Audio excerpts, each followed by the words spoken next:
Bonjour à toutes et à tous. Avant d'aller plus loin, je vous préviens qu'une transcription est disponible gratuitement sur Patreon. Vous trouverez un lien dans la description de l'épisode. Et restez bien jusqu'à la fin, car à la fin, on fera un petit exercice de traduction. Vous l'avez peut-être déjà remarqué, en français, on a énormément d'expressions. Et ce sont généralement des expressions qu'on ne peut pas comprendre si on traduit mot à mot. Mot à mot, word for word, mot à mot. Des expressions comme jeter l'éponge ou tomber dans les pommes. Si vous n'avez rien compris, c'est normal. Mais pour comprendre les francophones, donc les personnes qui parlent le français, ça peut être pratique d'apprendre les expressions françaises les plus courantes. Et pour vous montrer à quel point, how much, à quel point les Français et les Françaises utilisent des expressions, j'ai fait un petit test avec mes amis avec qui j'étais en vacances.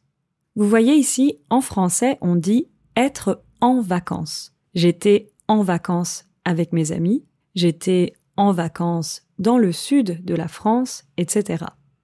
Et donc j'étais en vacances et j'ai testé un peu mes amis sur des expressions françaises. Vous pouvez retrouver la liste des expressions que vous allez entendre dans la transcription. Avoir du pain sur la planche. Boire comme un trou. Aussi, ouais, il y en a un autre. Comme un goret. Boire comme un... Boire comme une éponge. Ouais, c'est vrai. Être la 5e roue du carrosse. De fil en aiguille. C'est un forgeant qu'on devient forgeron. Marcher comme sur des roulettes. Oui. Débarrasser la table. Le plancher. Débarrasser le plancher. Avoir le compas dans l'œil. Allez, c'est bien, bravo tout le monde. Bravo. Merci. Comme vous avez pu entendre, on a plein d'expressions en français. Et bien sûr, ça, c'était juste quelques exemples. Donc c'est essentiel de connaître un peu des expressions pour bien comprendre les francophones. Et si en plus de les comprendre, vous arrivez à utiliser ces expressions, ça fera son petit effet. Vous arrivez à utiliser ces expressions. Attention, ici le verbe arriver a une signification très différente. Arriver à faire quelque chose, c'est dans le sens de réussir à faire quelque chose. Par exemple, si je veux dire « I managed to sing and play the guitar at the same time », je peux dire « j'arrive à chanter et à jouer de la guitare en même temps ». Un autre exemple, « I can't open the door ». J'arrive pas à ouvrir la porte. Donc, comme je disais, si en plus de comprendre des expressions françaises, vous arrivez à les utiliser, ça fera son petit effet. Et pour vous aider à impressionner les Françaises et les Français ou d'autres francophones, aujourd'hui, on va voir 8 expressions qu'on utilise très couramment en français. Et pour cet épisode, on va parler exclusivement d'expressions avec nos amis, les animaux. Les animaux, c'est le pluriel de l'animal. Un animal, des animaux. L'animal, les animaux. En français, il y a beaucoup d'expressions avec des animaux. Donc on va voir comment bien utiliser ces expressions. Numéro 1. Avoir un chat dans la gorge. Alors, j'imagine que vous comprenez ce que c'est un chat. Par exemple, parmi les chats les plus célèbres, on a Garfield ou encore le chat Poté dans Shrek. Et est-ce que vous comprenez c'est quoi une gorge ? La gorge, c'est la partie intérieure du cou. Le cou, the neck, le cou. Donc la gorge, c'est la partie intérieure du cou. Par exemple, quand on est malade, parfois on a mal à la gorge. Ou on peut dire qu'on a un chat dans la gorge. Avoir un chat dans la gorge, c'est donc quand on a mal à la gorge ou quand on a la gorge un peu irritée. Personnellement, j'ai toujours eu une gorge assez sensible, donc j'ai souvent eu un chat dans la gorge. Et je me souviens que quand j'étais petite, j'arrivais pas à comprendre pourquoi on disait avoir un chat dans la gorge. Je prenais ça très littéralement et c'était absurde l'idée d'avoir un chat dans la gorge. Vous voyez ici, on a encore une fois l'expression « arriver à ». J'arrivais pas à comprendre. I couldn't understand. J'arrivais pas à comprendre. Donc je répète, j'arrivais pas à comprendre pourquoi on disait avoir un chat dans la gorge. Mais maintenant, c'est une de mes expressions préférées. Numéro 2. Faire un froid de canard. On a souvent un chat dans la gorge quand il fait un froid de canard. Faire un froid de canard, c'est également une expression très courante. C'est tout simplement pour dire qu'il fait très froid. Alors, attention, en français, on dit « il fait froid ». Par exemple, « il fait froid aujourd'hui » ou « il fait chaud aujourd'hui ». J'entends souvent des personnes qui apprennent le français dire « c'est froid aujourd'hui » ou « c'est chaud aujourd'hui ». En effet, en anglais, en allemand et dans d'autres langues, on utilise le verbe « être ». It's cold, it's hot. Ou en allemand, es ist kalt, es ist warm. Mais en français, on utilise le verbe faire. Et donc, quand il fait très froid, on dit qu'il fait un froid de canard. Mais est-ce que vous comprenez ce que c'est un canard ? Un canard, c'est un oiseau aquatique.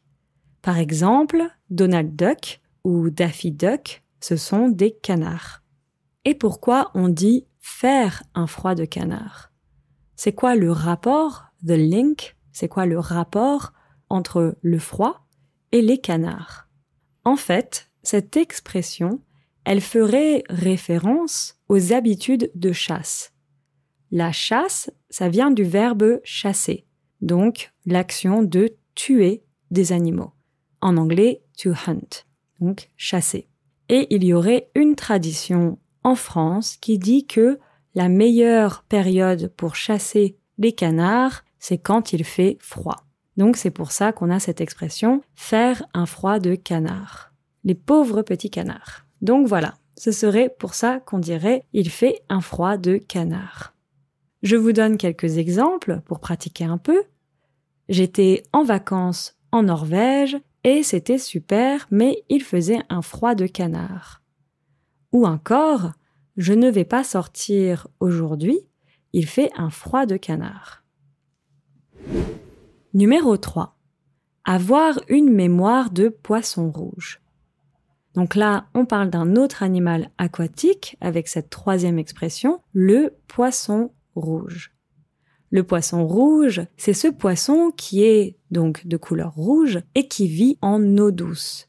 L'eau douce, littéralement soft water. En anglais, on dit fresh water, l'eau douce. Donc le poisson rouge, c'est un poisson qui vit en eau douce. Et il y a aussi des personnes qui ont des poissons rouges dans des aquariums. En anglais, on parle de goldfish, mais en français, on dit donc un poisson rouge. Et il y a une expression qu'on utilise souvent en français avec ce petit animal aquatique.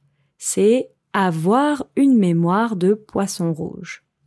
En français, quand on dit qu'on a une mémoire de poisson rouge, c'est pour dire qu'on a une mauvaise mémoire. Par exemple, je peux dire « il oublie tout, il a vraiment une mémoire de poisson rouge ». Et pourquoi cette expression ? Eh bien, on ne sait pas vraiment. Par contre, ce qu'on sait, c'est qu'en réalité, les poissons rouges ont une bonne mémoire. Donc, c'est un peu injustement qu'on dit qu'on a une mémoire de poisson rouge quand on a une mauvaise mémoire. Numéro 4. Avoir une mémoire d'éléphant. À l'inverse, on peut dire aussi au contraire, donc à l'inverse, au contraire, quand on a une très bonne mémoire, on a une mémoire d'éléphant. Et pour le coup, c'est vrai, l'éléphant a une très bonne mémoire.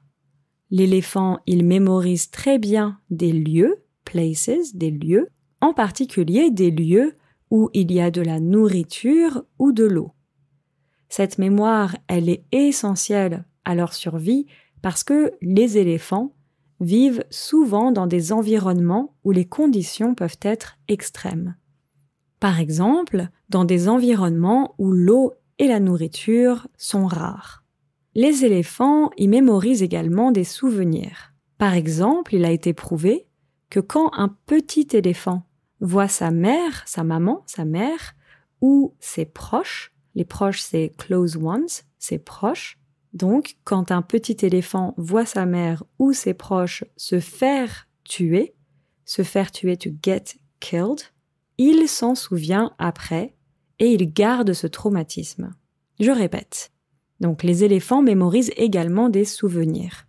Par exemple, il a été prouvé que quand un petit éléphant voit sa mère ou ses proches se faire tuer, il s'en souvient après et il garde ce traumatisme. Oui, parce que malheureusement, beaucoup d'éléphants sont tués pour leur défense. Les défenses, ce sont ces grandes dents en ivoire que les éléphants ont et qui sont souvent commercialisées. En anglais, on dit tusks, les défenses. Numéro 5. Parler anglais comme une vache espagnole. Est-ce que vous avez déjà entendu cette expression? Aujourd'hui, on dit surtout parler anglais comme une vache espagnole, to speak English like a Spanish cow, mais à l'origine, on disait plutôt parler français comme une vache espagnole. Bon alors, c'est pas très gentil comme expression, mais c'est une expression qu'on utilise parfois pour dire qu'une personne ne parle pas bien une langue. Par exemple, il parle anglais comme une vache espagnole. Donc, dans le sens de « il ne parle pas bien anglais ». Et alors, pourquoi on dit ça? Alors, il y a différentes hypothèses sur l'origine de cette expression. Attention ici à la prononciation de hypothèse, ça s'écrit avec un H, comme en anglais avec hypothesis, mais en français, on ne prononce pas le H. On prononce très différemment, hypothèse. Je répète, il y a différentes hypothèses sur l'origine de cette expression. Donc vous voyez, on fait la liaison, une des hypothèses, parce qu'il y a un S avant. Une des hypothèses, c'est qu'à l'origine, on disait parler français comme un vasque espagnol. Un vasque, c'était une manière de dire un basque. Et c'est quoi un basque? Un basque, c'est une personne qui vient du Pays basque. Le Pays basque, c'est cette très belle région qui est dans le sud-ouest de la France. Bon, je ne suis pas très objective parce que ma famille vient du Pays basque. Mais objective ou pas, cette région est magnifique. Et en fait, le Pays basque, c'est une région qui est en France et en Espagne. Il y a le Pays basque français et le Pays basque espagnol. L'hypothèse, c'est donc qu'on disait que les Vasques ou les Basques espagnols parlaient pas bien le français. Et avec le temps, dans l'expression, les Vasques sont devenus des vaches. Donc, parler français ou parler anglais comme une vache espagnole. Numéro 6. Revenons à nos moutons. On parlait du Pays basque. Eh bien, au Pays basque, il y a beaucoup de moutons. Plus précisément, il y a beaucoup de brebis. C'est quoi la différence entre les moutons et les brebis? Les moutons, ce sont ces animaux domestiques blancs. Il y en a énormément en Nouvelle-Zélande. En anglais, on dit sheep. Et les brebis, ce sont les femelles des moutons. Et comme je disais, au Pays basque, il y a beaucoup de brebis parce que on produit le fromage de brebis qui s'appelle l'ardigashna. Et donc voilà, vous savez la différence entre les moutons et les brebis. Alors, en français, il n'y a pas vraiment d'expression avec le mot brebis. Par contre, il y a une expression qu'on utilise assez souvent avec le mot mouton. C'est donc l'expression « revenons à nos moutons ». Quand est-ce qu'on utilise cette expression? En fait, on utilise cette expression quand on veut revenir à un sujet dont on parlait. Revenir à quelque chose, c'est to go back to something. Revenons à nos moutons. Revenons à notre sujet. Par exemple, tout à l'heure, je vous disais, au Pays basque, il y a beaucoup de brebis. Et là, je pourrais dire, mais bon, revenons à nos moutons, c'est quoi la différence entre les moutons et les brebis? Revenir à nos moutons, C'est donc pour dire « revenons au sujet dont on parlait ». Let's go back to what we were saying. Revenons à nos moutons. Je vais vous montrer d'autres exemples pendant la suite de cet épisode pour que ce soit plus clair. Numéro 7. Poser un lapin. Alors, pour cette prochaine expression, imaginez que vous avez un date avec une personne ou tout simplement un rendez-vous et que la personne ne vient pas. Vous attendez longtemps, mais personne ne vient. Alors, on vous a certainement posé un lapin. On pose un lapin à quelqu'un quand on ne vient pas à un rendez-vous. Est-ce que vous comprenez c'est quoi un lapin? Un lapin, c'est un petit animal très mignon avec de grandes oreilles. Il y a beaucoup de lapins célèbres comme Bugs Bunny, Roger Rabbit ou encore Frank, le lapin géant dans l'excellent film Donnie Darko. Et quelques petites précisions sur l'exemple que je vous ai donné. J'ai dit « Imaginez que vous avez un date avec une personne ou tout simplement un rendez-vous et que la personne ne vient pas ».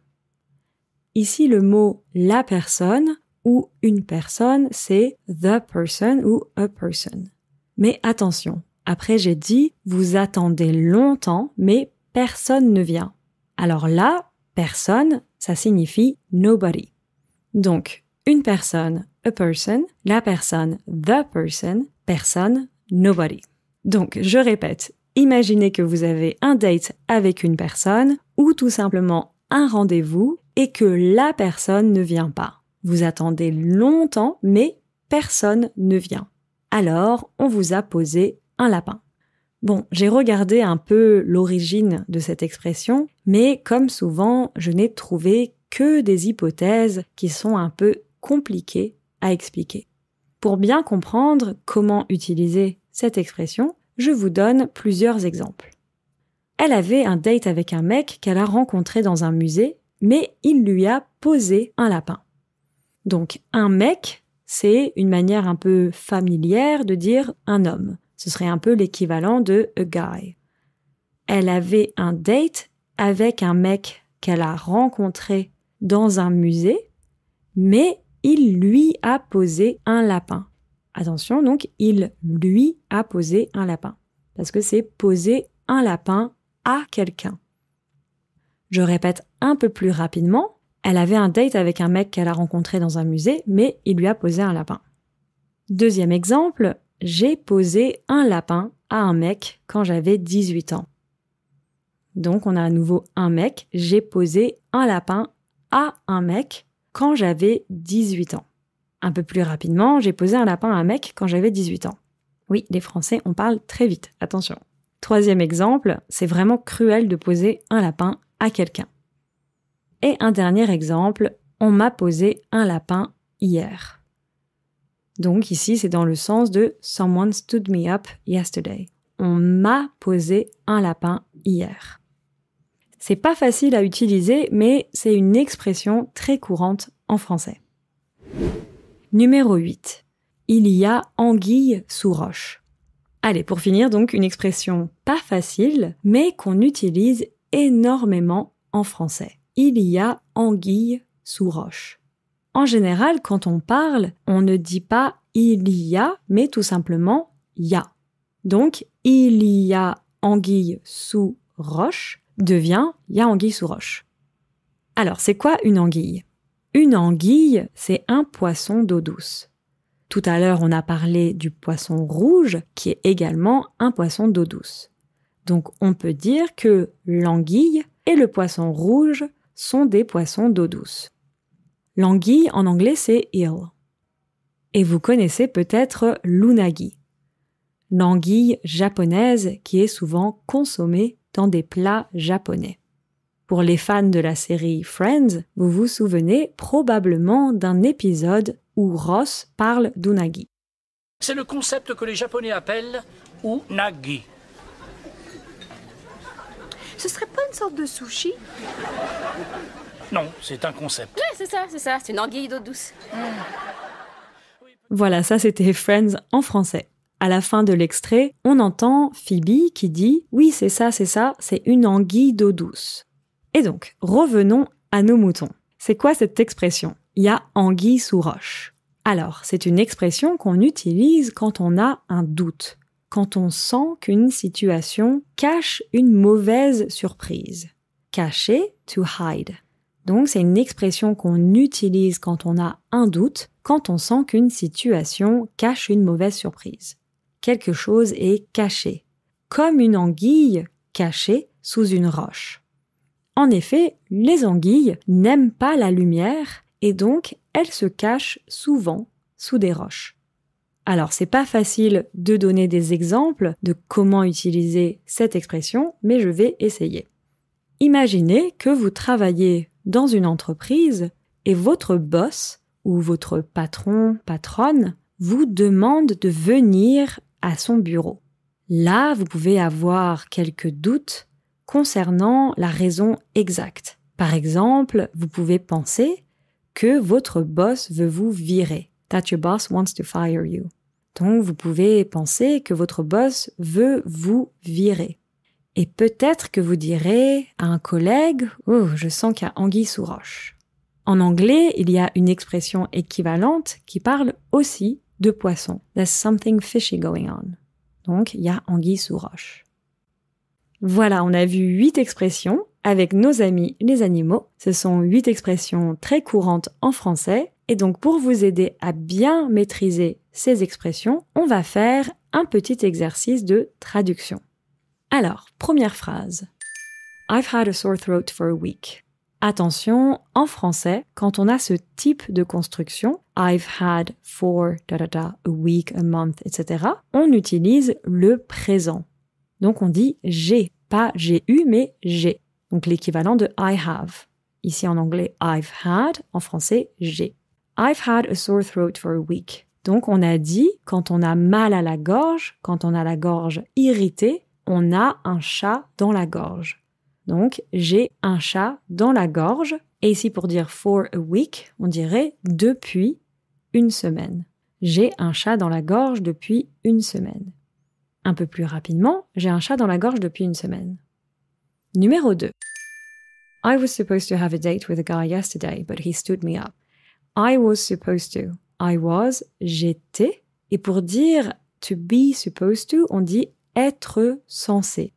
Donc, I was supposed to, j'étais censé. I was supposed to have a date, j'étais censé avoir un date. En français, vous pouvez dire un date. Donc, with a guy, avec un mec, yesterday, hier, but he stood me up. He stood me up. Tout à l'heure, on a dit donc poser un lapin à quelqu'un, et ici, he stood me up. Il m'a posé un lapin. Donc toute la phrase, j'étais censé avoir un date avec un mec hier, mais il m'a posé un lapin. Plus rapidement, j'étais censé avoir un date avec un mec hier, mais il m'a posé un lapin. Allez, phrase numéro 3.